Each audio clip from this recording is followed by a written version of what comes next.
Hello, and on this channel I don't do unboxing, I don't do shopping, I don't do watching television so you can see my reaction or any of that sort of thing that people seem to like. But on this occasion I do have a box that is relevant to this channel and one of the cars on this channel, and it's come from GE Automotive, who have a bit of a sponsorship-ish kind of thing. Now, GE Automotive supply parts and do quite a lot of work on MG Rover stuff down in Norfolk. I even sold them a car. Well, Boaty and I sold them a car. So in this box is something for a rather well-known car called Nigel. And notice I'm using a Rover key to open it up in the traditional fashion of the Rover man thing.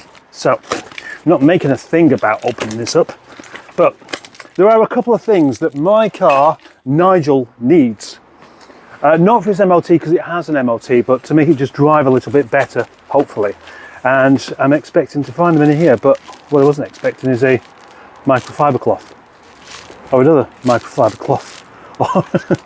Some pens.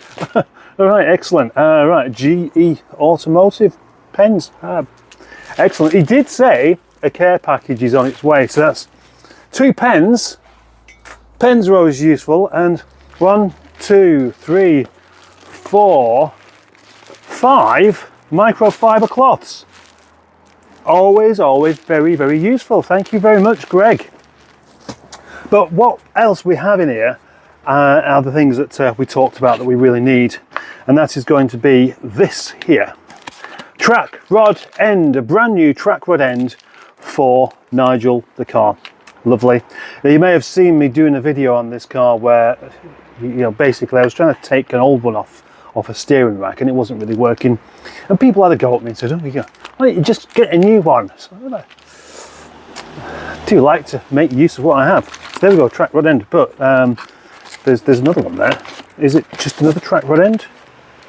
I didn't ask for loads of things, so I'm quite surprised by what we do have here. Come on, open up.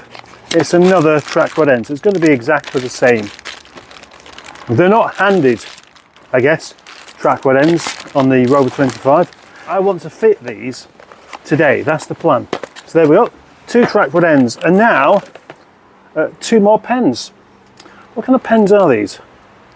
Well, they're just quite nice pens. They are very nice tactile feel there. A business card, Norfolk's independent MG Rover specialists, anti-roll bar D-rings, and oh right, no, I wasn't expecting these. Some drop links, 25. I'll hang on to these, but I don't need to replace them because I did actually replace them recently. But what I do think I probably do need to do are these, which are the debushes for the anti-roll bar. That will possibly take the clunk out of the suspension on the car known as Nigel. I just got interrupted by a phone call, but it doesn't matter because the phone call is over with now.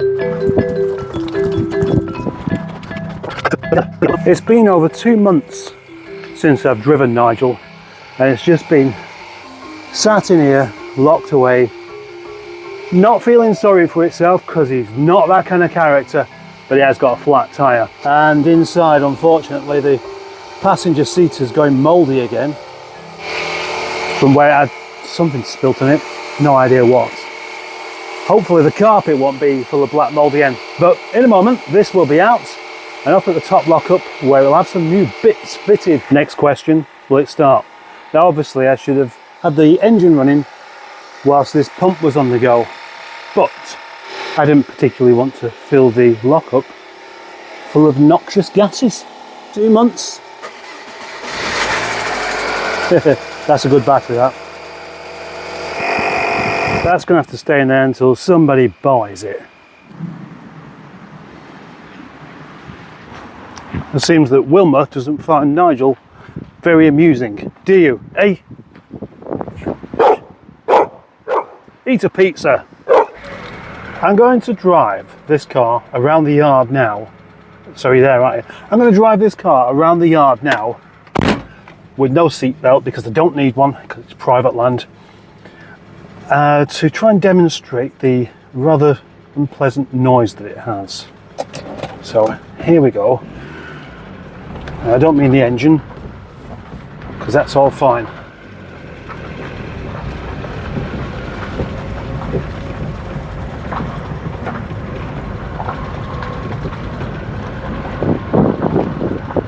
Is it audible on video?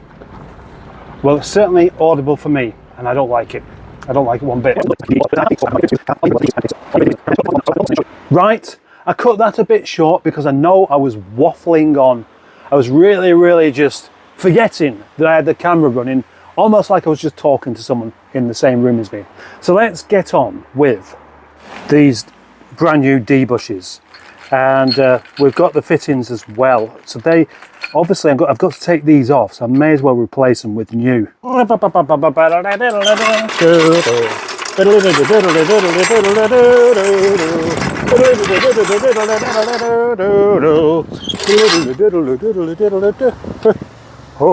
hey dog, hey dog. Thing's nice to see, and that is that the leaks haven't come back. It's nice and clean under there. Anti-roll bar debushes weren't something I've even looked at or considered. And it's not one of those things that's absolutely vital to the car's safety. Well, there's the old debush, and that looks to me to be perfectly okay. So I've got a feeling this isn't going to make any difference.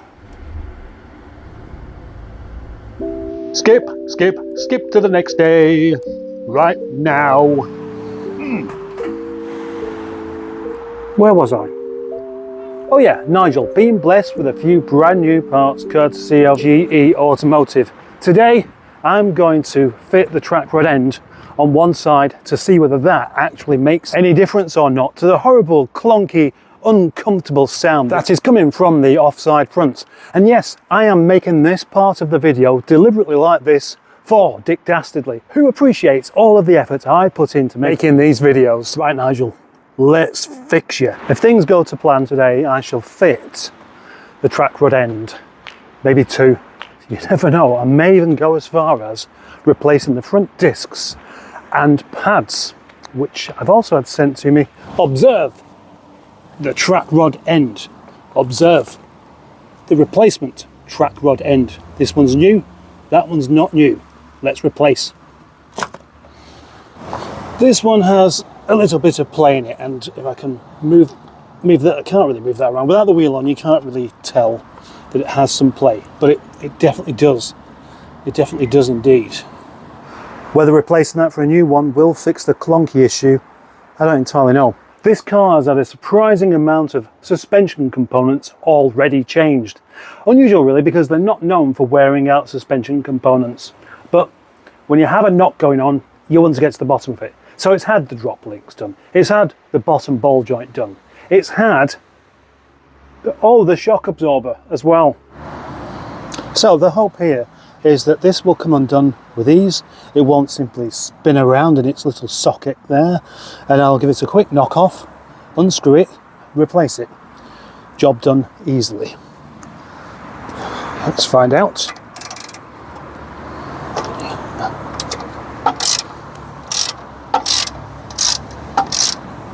So far so good. Yep, it's coming undone. Right at the top there. So we have the choice now of either trying to release this by knocking it on the top, which is probably less likely to be successful, or using the old ball joint splitter, sticking it in there and smashing it one. That of course means destroying this, but it doesn't matter because it's being replaced anyway. Right, okay then, that's that job done.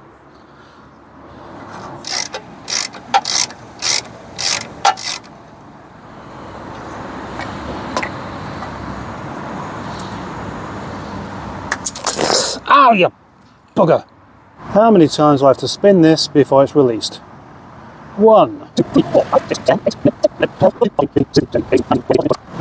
21.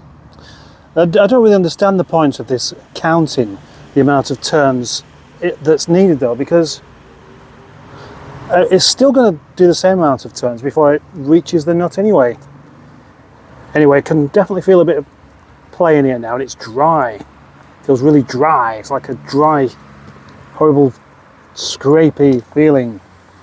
Whereas this one will be not dry. I think we can all agree that when things come apart as they should do, like that, jobs like track rod ends are an absolute doddle. Any of these things should be, provided that things aren't rusted on way too much. So this is quite nice. And it gets me thinking actually, I was looking for the 17mm socket and I'd misplaced it. Obviously I found it now. Why don't tool shops offer, like, rather than the usual selection pack of all the different sizes of sockets, why don't they do like a bumper pack of 10mm? You know, you could just buy 10mm sockets all in one packet there. You'll call them disposable sockets. Good idea. I think that's good news. Job done within about 15 minutes. That means I have time to do other things. But what I'm going to do is I'm going to simply put this wheel back on, tighten up the old nuts a little bit, and then drive it up and down the yard and see whether that horrible, distinctive and rather unnerving clunk has gone. Okay, let's try this out. Will it have worked? I'm going to be cheerful whatever the case, because you can't not feel cheerful in this car, but here we go. By Jove, I think that's fixed it. It's actually fixed it. But that track rod end felt like it had such a tiny amount of movement in it. But quite simply, I was running out of things that it could possibly have been anyway. Phew, well. Next job then really is going to be getting the tracking done in it, because I know that's bang out. No, I can't feel anything, I can't hear anything. Oh gosh, am I running out of petrol or something? I haven't got much in it, but very, very little petrol in it. You can't even take it for a drive because it's not taxed. Let's get the brakes done as well. Might as well. Lidl and Aldi, listen up to this idea. Why not introduce these multi-packs of 10mm and 13mm sockets? People will buy them. I absolutely guarantee it. Although it's not my place to actually guarantee it, so if nobody does buy them, it's not my fault. And so for this part of the job, we have brake discs, brake pads. If I'm lucky, this will all go to plan.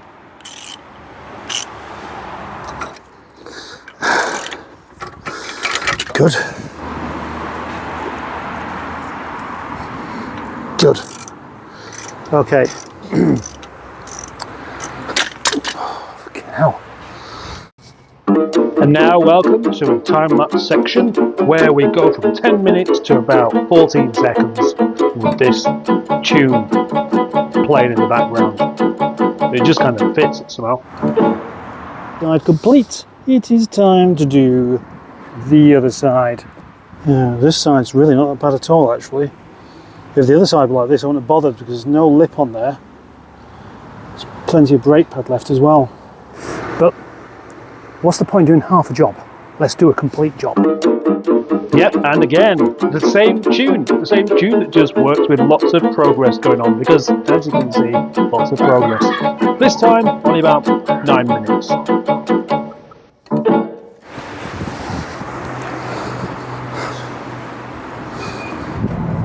What a gloriously successful day I've had with the car known as Nigel. Normally I put these kind of things off. I don't like suspension stuff, I don't like brake stuff. Just don't like doing things where I get my hands really dirty. Why am I here doing this kind of thing if I don't like to get my hands dirty? You may ask. You may well, and you should ask. I don't know. I don't know. What am I doing? I think the main thing, I lack confidence in whether I can do it or not, because I always just envisage trying to replace brake pads or a disc or something like that. I envisage something going wrong and then being completely stuck with a car that I can't move, and the light disappearing, and I'm expected elsewhere. That's always been my thought on it. And of course, suspension components, brake components, they're always going to be really dirty and really rusty and really grotty and just unpleasant to work with. But there we go. Nigel's was good. Nigel, good car. Now it's got new brakes. Even better car. So thank you very much for watching yet another episode, including this colourful little friend. I hope you enjoyed it. And if you did, thank you. Thank you for enjoying it. Thank you for watching it to the end. Congratulations for doing that. Thank you for being a channel member, for being a subscriber, for being somebody who liked the video. I appreciate that. If you pressed dislike, fuck off. No, I don't mean that. That's up to you. I'd rather you press dislike than not press anything at all. So, until next time, bye.